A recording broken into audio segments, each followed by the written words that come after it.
Hello and welcome to a very festive Blue Tower here in Manchester. This is a Blue Tower production. I am James. And I'm his co-host Warren, and we are doing what are we doing? The chef one, not the chef one pandemic. We are doing the James and Warren lockdown movie talk, where we go and explore movies that we've been watching over the lockdown, primarily from Amazon and YouTube. What else? Netflix. Yeah, anywhere we can find it. Some are free and some are behind a paywall. Mm-hmm.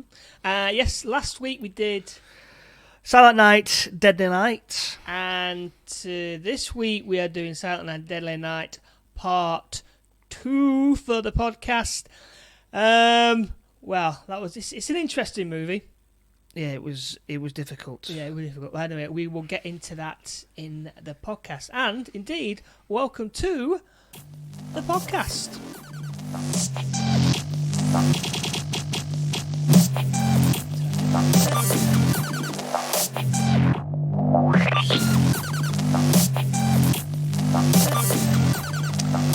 Yes, so we're looking at Silent Night, Deadly Night Part 2, which was released in 1987.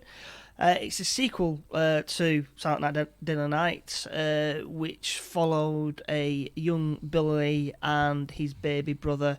Billy's witnessed his mum and dad being killed by Santa, and then throughout his life, he's got this fear of Santa, which finally he snaps and starts killing people. At the end of that movie, Billy is shot dead, and his brother is then queued up to be the next With the words killer. Yeah, with the words Ricky says, yeah, naughty. Yeah. Naughty. Fade to black. Yeah. And then it comes out. It comes in. When did this come out? This came out in 1987. 1987. So the original was 1984. So there was a couple of years gap in it. So yeah, it's an interesting one. Do you want the synopsis? Yeah, give us the synopsis. It's not long. Like this review, I don't think. It's gonna be. It's this. Okay, here we go. The younger sibling of the teenager who killed while dressed as Santa carries on his brother's bloody footsteps. That's it. Is that it? Tagline? That's no. Oh, the tagline. Oh, you want the tagline? Okay. Okay. The nightmare's about to begin again, and it's got like a little bauble with a weapon with a little gun on it. That was the official movie. Yeah, the official movie. What's it? So poster. Yeah. So let's just get into it, shall we? I mean, literally, I could literally play exactly the same podcast that we did last week. Yeah, same time. For around about the same time, around about maybe 20 minutes of that same podcast.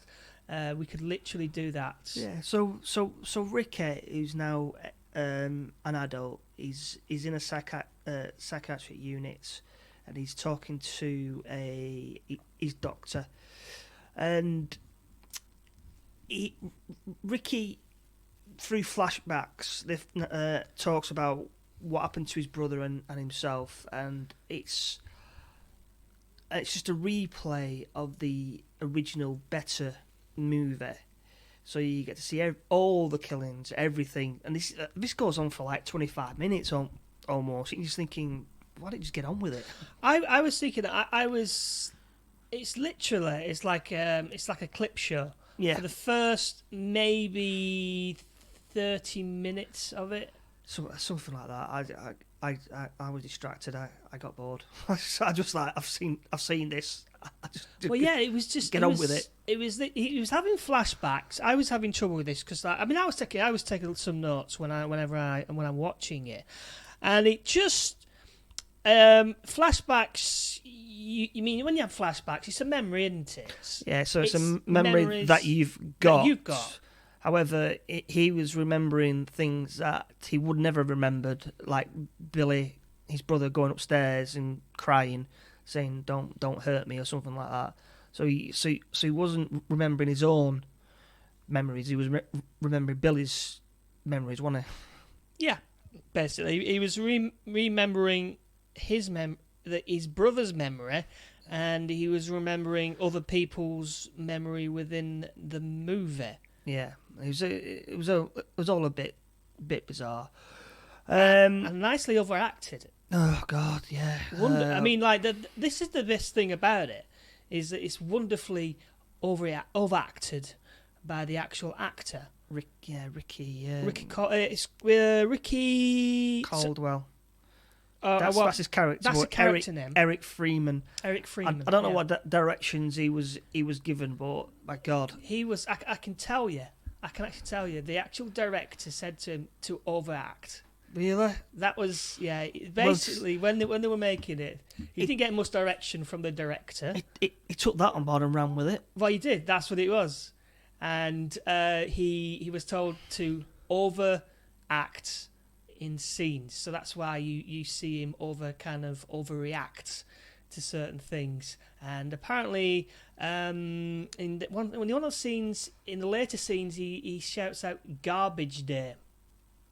Didn't he? He had the gun, and this guy was taking out the garbage, and he shouts "Garbage day." "Garbage day," and he was talking. That was it. And that's become a meme apparently on the internet because it was so over the top. Yeah. Most of the it does. I mean, like he does. I think he just plays it for a laugh. I think he just plays it for a laugh. He knows it's a rubbish film. He just loves to overreact. I think. I mean, sometimes it just took me out of the movie. Really? It would have been a good film, I think, if they'd done it right. And as well as the flashbacks of the movie, the reason why he's in the mental hospital is because he then talks about his own killings, and he does a flashback to when he was younger, and he has flashbacks to when he's seen someone making out, and then the boyfriend tries to get a bit fresh with the girlfriend, and he gets in his red Jeep, doesn't he? Yeah, he gets into the not his red, well, to the boyfriend's red right, Jeep, he's too young in it. Yeah, and then you see the girlfriend watching this red Jeep, and it knocks the boyfriend over, and he keeps running over him over and over again. And after seeing that, the girlfriend goes up to the car, and then Ricky gets out, and she just goes, "Oh, thank you." Yeah. I'm like, "Thanks, matey. Bye. Thumbs up." I'm just like, what? That's like Ricky's first killing, murder. So in broad daylight, witnessed by the girlfriend, by the dead boyfriend's girlfriend in broad daylight, and he just like kind of walks away. Now this is the thing where he gets a bit right. Okay, he's just committed a murder. Yeah. In broad daylight, had one female who saw him in broad daylight. You would think she would have gone to the police and said, right, this is the guy, photo fit, and then he would have gone all the way around America, and like he would have been caught. But no, there is no consequences, is there? No, but I mean, we're watching a film expecting them to be dressed as Santa Claus, and it's supposed to be at Christmas time. So straight away, it's gone off brand, because it's not Christmas. He's not dressed as Santa Claus. It's nothing to do with Santa Claus. He's just killed someone trying to get fresh with the girlfriend. So straight away, it's gone off brand. But he does get triggered by a colour, doesn't he? Oh, red. That's the thing. Red car. Red car. But it's very thin. It's a thin. So he goes into that, and then does he do anything else when he was young? I can't remember. No, it goes. I think it goes like for a hard cut.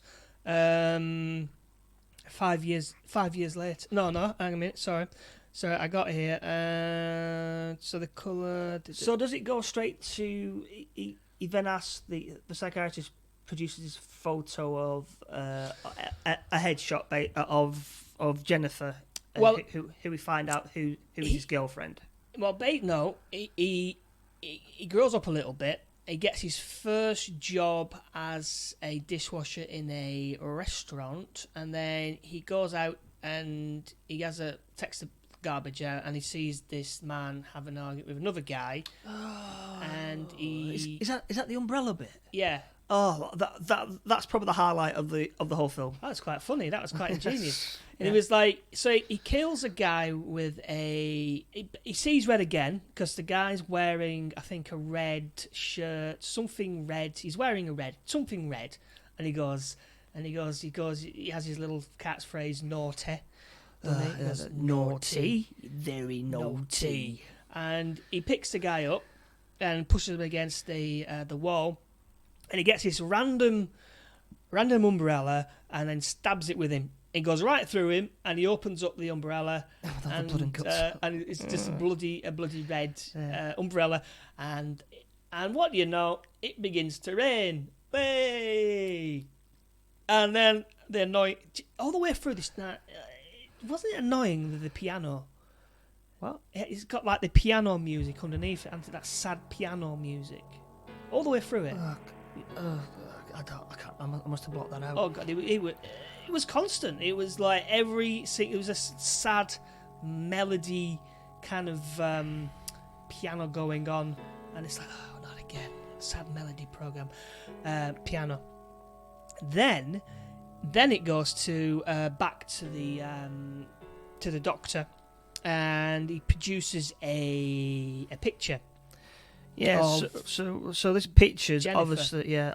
obviously the actress's headshot that she must have produced for the audition, because that's what it looks like. Well, that's what I thought as well. And so that's the headshot for the.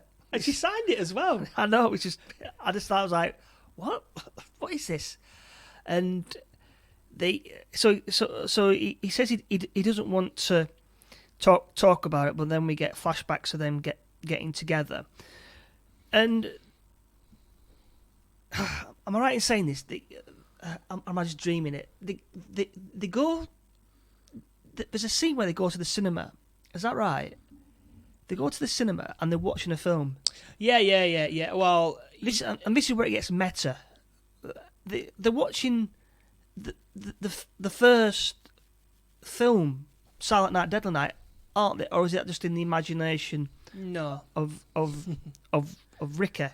no, because the girl says, "Oh, this is a movie about a young man who dresses up as Santa and goes killing people." That's what she says, and he goes, "No." So It was. oh god. So it wasn't in his imagination. No. If they're actually watching the first film. But it's called in the actual movie. It's called Insane, or something like that. It's not called Silent Night, Deadly Night 1, Part 1. And they're like, yeah, that would be too much. So it's called Insane. Oh, It's called Insane. So the actual show, they show the actual film Part 1 in a cinema, while the characters in Part 2 watch what's going on in the film. Yeah. So we got the point. Yeah. So that's just a bizarre decision, and there's some people at the back making some noise, and Ricky then goes off and kills them. Is that right? At the back? Yeah. Well, the guys again. He's wearing red. He's got a red he's got a red jumper on, and he's like throwing stuff at them. Yeah. Going, yeah, Kisha, yeah, and he disappears, doesn't he? Then he goes, Rick then he goes to the back. Rick goes to the back and he goes shh. Yeah, And then he this splattering noise. yeah, but then when he's away, the girl's Jennifer's ex-boyfriend turns up. Turns up, say, yeah, this is what you're missing, blah blah blah. So that sets up the fact that she's got an ex-boyfriend who wants to get back with her. Yeah.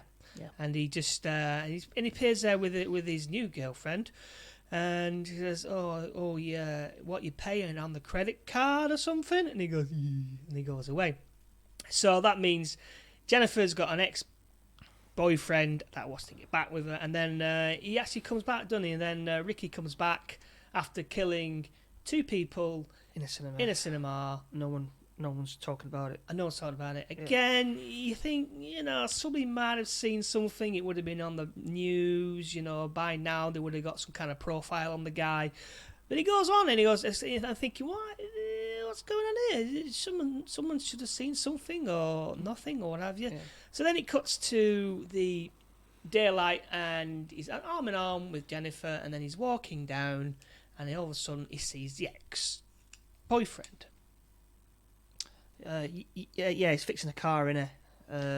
He's fixing his red Mustang. Yeah. So,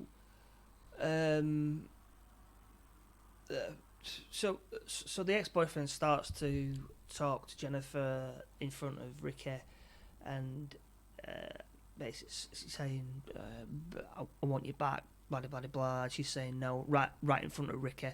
So this triggers him.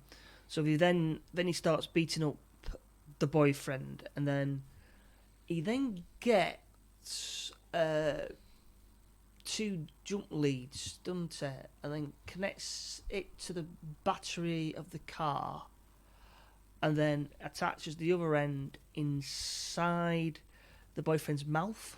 Yeah, he puts it to his tongue. Yeah, and then he electrocutes said boyfriend right in front of his girlfriend. It's quite good special effects. Looks like a proper head. It does, and it fries him, and it melts his face. Yeah, it fries his face. So obviously Ricky's girlfriend at this point is hysterical, and he kills his girlfriend. Yeah. He literally he goes. Basically, this is it. He goes on a rampage now. So he kills the boyfriend. He kills the girlfriend with the car antennae. Wraps it round. Yeah, he snaps that off, doesn't it? Wraps it round her, chokes her. Yeah. And then a copper comes. Yes, copper comes with his little hat cocked to one side. Yeah. And he goes, "Hey, what you doing here, you crazy guy?" Yeah, and he disables the officer, takes his gun and kills said officer. How did he get his gun? I don't know. He just comes up to him, doesn't he, and just says, "I don't want no trouble," something like that. But again, he's not just a Santa Claus, and it's not Christmas time, so it's off brand again. Yeah, this is where it becomes a little bit like, well, he's killing, but there's nothing, there's no red, it's nothing to do with Christmas, so he's not going toward that. He's not doing his MO, is he? Yeah. And then I mean, they're not bad people. These people he was killing. There's no motive, no reason behind it. Because he has his little catchphrase, naughty, doesn't he? Yeah, naughty. So how does he know? I mean, his cop is only doing his job. He's just there. He's just doing his job. So he's killed him. He kills him point blank in the head. So a random guy comes out of his house with a bin, a garbage bin, and he goes, "What's all this noise?" And then Ricky. Does he say garbage day or something? He shouts out over the top, "Garbage day! Garbage day," and just shoots him. So, yeah, that's yeah.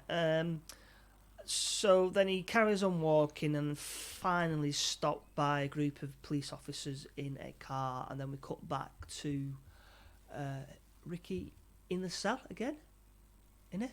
Yeah, he's in a cell. Well, the coppers try. Yeah, he runs out of bullets, doesn't he? Basically. Yeah. So he tries to kill himself. Yeah, he tries to kill himself, but he's run out of bullets. So then it cuts to Ricky in his cell, and he goes, "If they hadn't stopped me, I would have carried on killing people." That's right, isn't it? And then he goes. He goes to the doctor. You tried your best, but you couldn't help me.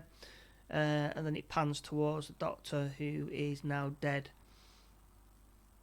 He's dead. He's dead. He was strangled by the tape. Yeah. The doctor was taping him in trying to get his story, wasn't he? So he basically just strangled. Again, he wasn't wearing red. He wasn't a bad guy. He just Yeah. But we find out that it's Christmas Eve when this is. Yeah, it is So it goes back to the Christmas thing now. So Ricky escapes from the asylum, and then he finds a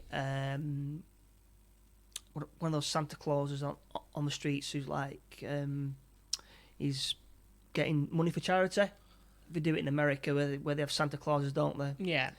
Asking for change for the children. Then you can just hear in the background this noise of him. I think I might have like glazed over this because I think I might have nodded off and then walk on. He just appeared in a Santa thing, didn't he? So you see Ricky now. So Ricky escapes, and then the police turn up at the cells, and a nun's there, and the officer's saying, "Oh well, he's escaped. Do you know where he could possibly go?" So the nun goes, "Well, it's possible he could be going from Mother Superior, but she left the home years ago. He doesn't know where she lives." So we think, all right. So what's Ricky going to do? So it goes back to Ricky, who's now in a telephone booth dressed as Santa Claus. Now, back in the olden days, before internet or anything like that, the best way of finding out where people lived would be in a telephone book, which were always in the telephone booths. So I don't know how he's done it, but Ricky's managed to find a Mother Superior and phoned her up. So he phones her up and goes, "Hello, Mother Superior," and puts the phone down. So he now knows where Mother Superior lives. Mm-hmm. Yeah. From the first movie. So it cuts to Mother Superior. Now, she's now... So in the first one, she ended up in a wheelchair, and now she's in a wheelchair, but now her face is all molded, or... I don't know what it is. It's got like a... She's got a massive scar on her. Massive scar, bruising on her face. So I think this is obviously to cover the fact that it's not the original actress who played the original one. No. Perhaps they shouldn't have shown most of the first film in this movie, then nobody would be asking the question, who's this? So she's in a wheelchair. So Ricky then turns up with an axe now. Mm-hmm. He's now got the axe from the first film. I don't know if it's the actual axe, but it's an axe now. It would be cool if they did. Yeah. So he's now in his Santa costume, no beard, with his axe, and he forces his way in. So this Mother Superior who's in a wheelchair manages. What number does she? Where does she live? God. Where does she live? Is it 666? Yeah, 666. So the door is clearly shown that this Mother Superior lives in a house numbered 666. I mean, that is on the nose. It's just like, right, okay. So now we've got this Mother Superior who's about 80 odd years old in a wheelchair in a 2-story house, and I don't know how she does it, but she's managed to get upstairs without him catching her. I've got a question for that, right? Was she actually upstairs anyway in the wheelchair? Was she downstairs? I didn't quite understand. I can't remember. Because it is a house, it's got stairs, she's in a wheelchair, so she can't... So she can't get up the stairs. So was she up the stairs in the first She might have been upstairs to begin with. Right. So Ricky's gone upstairs, and she's in this room, and she's managed to barricade herself in, and Ricky pushes his way through, and she's managed to wheel herself away into another room, which leads on to the landing. So Ricky catches up with her, raises his axe up to kill her, and she throws herself down the stairs. Ricky gets his axe stuck in the wheelchair, and he's like there for 5 minutes, going, "I can't get it out. Just wait there." And the Mother Superior, should I say, has got a spare wheelchair. She managed to get into that wheelchair, and Ricky then runs down, starts chasing her. Oh no, she goes, "I'm Mother Superior. You need to listen to what I'm saying to you. You're very naughty, very naughty. And Ricky's just like, no, I'm not listening to you. And then it cuts to the police getting to the house with the nun. Yeah, the cops eventually turn up. Yeah. so they They eventually turn up. yeah. So they get into the house, and they're going, Mother Superior, and she's sat there at a table, and they're going, Mother Superior, are you okay? Are you okay? So she's just sat there, not saying anything, not doing anything, and then the nun comes over and shakes her on the shoulder, and then her head pops off and it rolls on the floor, and surprise, surprise, Ricky then turns up behind them, and eventually shot by the police. And then, as in true style, he falls through the window. Doesn't he? Falls, smashes through the window on his back. And does he say anything at the end? I don't think he does. No, no. He just falls down to the ground, and then his little face. You can see his little face. His eyes are shut. Cut, and then it cuts.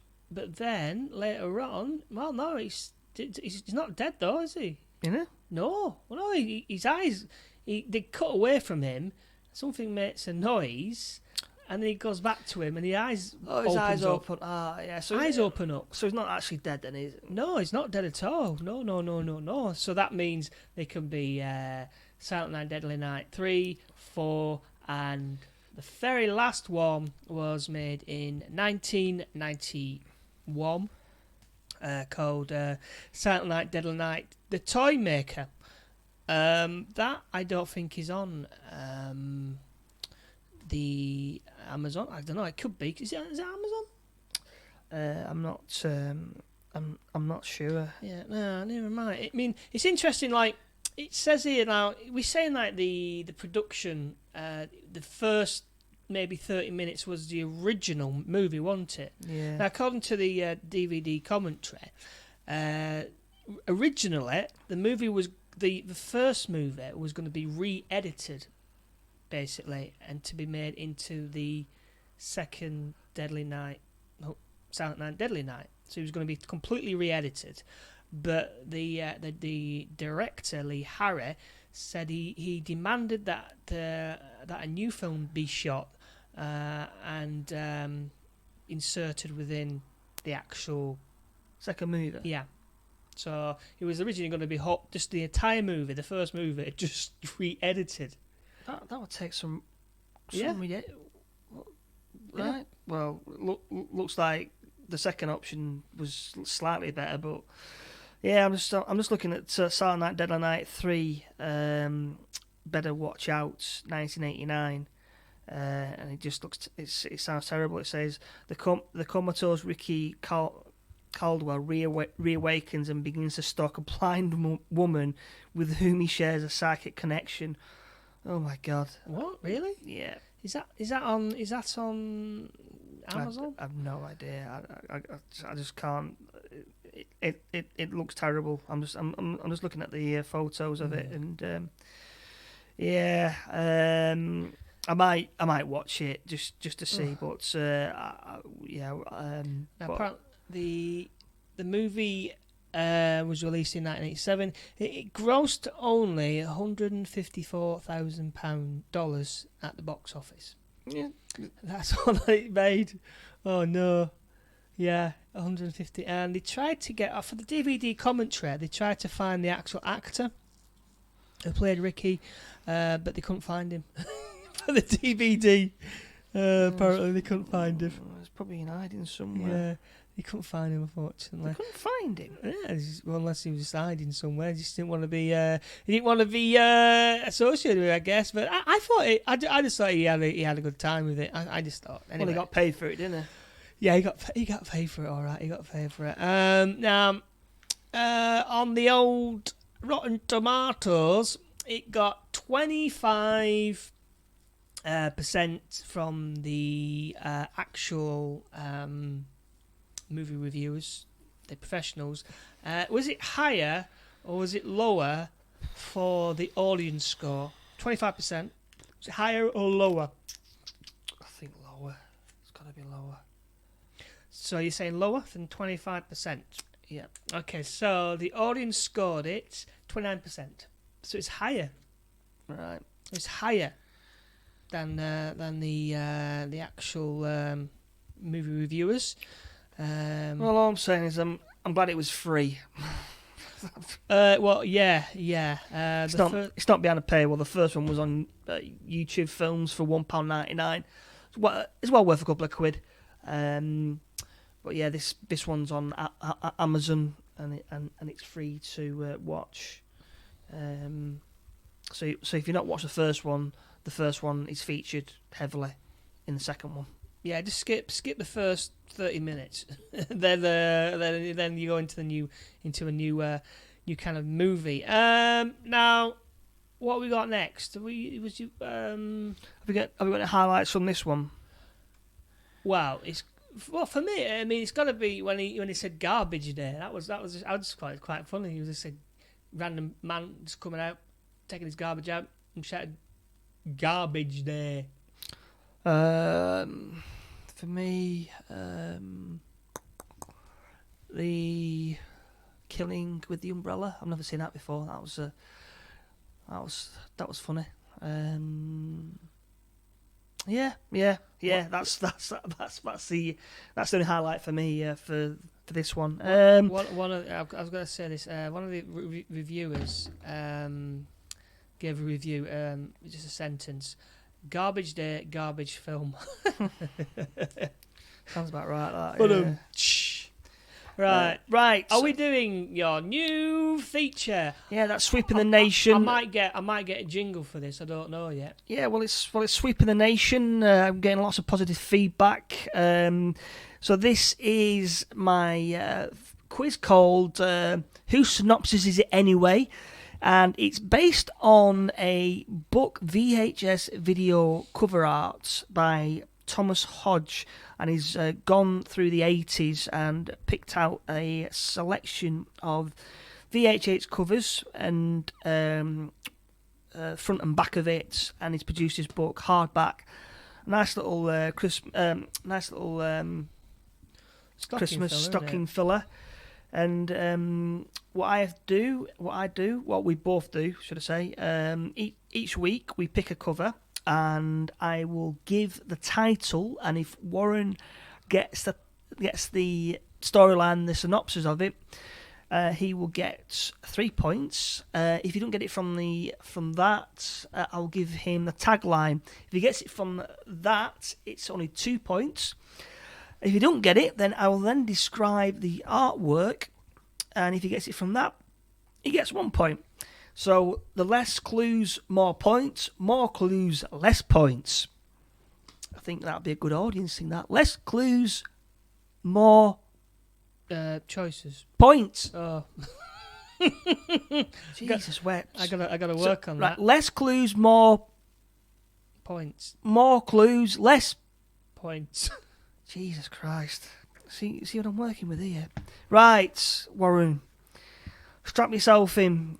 You're a 9-year-old kid going to the video store, and you come across a rather interesting looking video cover, and it's called The Annihilators, rated 18.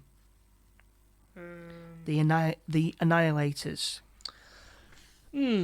Right.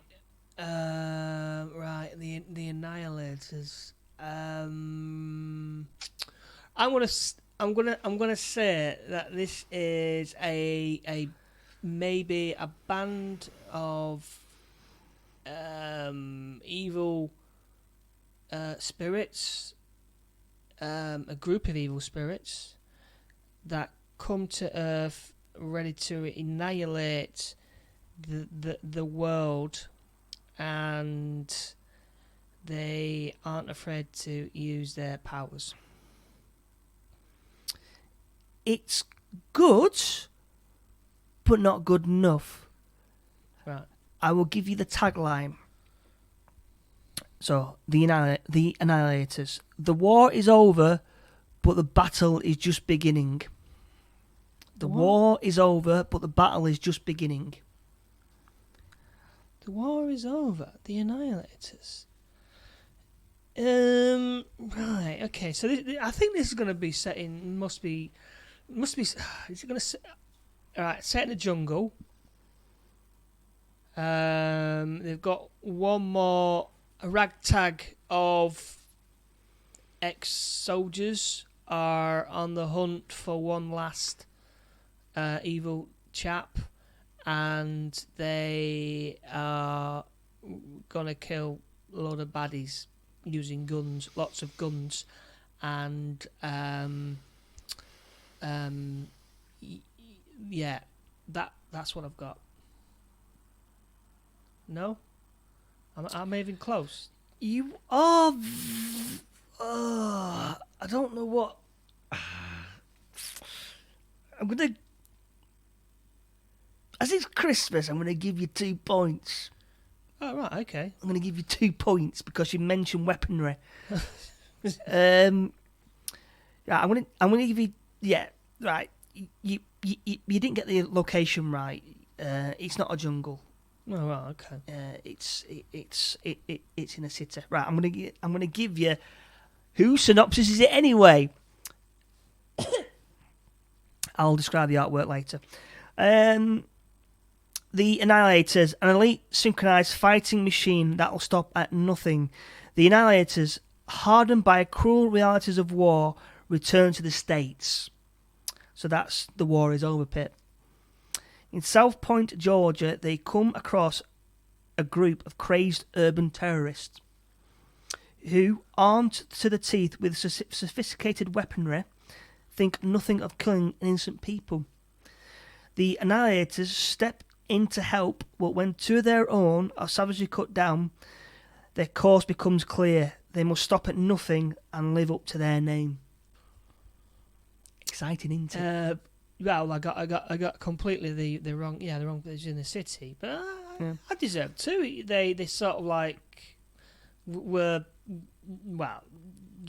We're in a war, war, and they've come back, and then they found a group of people killing people. So, So the artwork is drawn, and it's got 4 people on there, all bearing arms. The one in the middle is firing his weapon into the sky, and in the background you can just see the towers, which I'm assuming is Georgia, starring Christopher Stone in brackets, The Howling and Cujo, and Andy Wood in brackets Rambo First Blood. So a lot of talent in this movie. There's no other title for it, and it was distributed by New World Video, and release date was 1986, and artist only known as H. wow, okay, Yeah. all right. Yeah. On the back of it, it's got its it's just got stills of the film itself. There's a bit of kung fu action going on, and a burning car, and someone firing a gun. But yeah, that is the Annihilators. So after that, it's 2 points, and it's currently 4-2 to Warren. So we'll be doing one next week where I'll be taking on. Whose synopsis is it anyway? I'll have to get like a I don't know, a theme tune on that. Yeah. Whose synopsis is it anyway is a trademark by James R. Johnson. Certainly is. Right. Okay. That's it for now. Where can we find you on the socials? Woodcock 77, and on the gram, James Roberts Johnson. And you can find me at Mr. Beard MCR on the Twitters, Instagram, and on the YouTube. I also do another podcast called the Chef One Pandemic, which you can also find on Apple Podcasts and on the Spotify. Next week, we don't know what we're going to do as yet. It's going to be our Christmas Day. Is it going to be our Christmas special? Christmas Day special. It probably just Christmas Day special, isn't it? Yeah. For next week. Yeah. So you can sit back and relax Christmas Day and listen to us wittering on about a Christmas film. Yes.